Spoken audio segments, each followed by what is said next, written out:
Hi friends, welcome to 85. இன்றைக்கி வேப்பம்பூ ரசம் பண்ண போகிறேன். இதுக்கு இன்க்ரீடியன்ஸ் மென்ஷன் பண்ணியிருக்கேன், செக் பண்ணிக்கோங்க. ஃபஸ்ட்டு கடாய் ஹீட் பண்ணி 2 டீஸ்பூன் நெய் விட்டுக்க போகிறேன். இதுக்கு கடுகு, ஜீரகம், பெருங்காயம், துவரம்பருப்பு போட்டு நல்லா வறுத்துக்க போகிறேன்.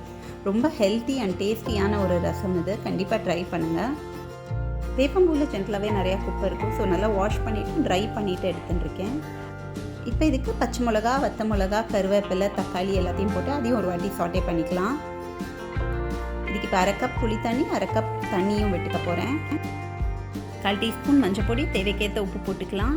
இது நல்லா மிக்ஸ் பண்ணிவிட்டு ஒரு கொதி வர வரைக்கும் வெயிட் பண்ணலாம். இது கொதிக்கிறதுக்குள்ளே நம்ம வேப்பம்பூவை வறுத்துட்டுலாம். அதுக்கு ஒரு கடாயில் 2 டீஸ்பூன் நெய், வேப்பம்பூவை போட்டு நல்லா வாசனை வரணும், கலரும் மாறணும். அந்த டைமில் இதை எடுத்து ரசத்தில் போட்டுடலாம். நம்ம மேலே கொஞ்சம் கொத்தமல்லி போட்டு நல்லா மிக்ஸ் பண்ணி விட்டுடலாம்.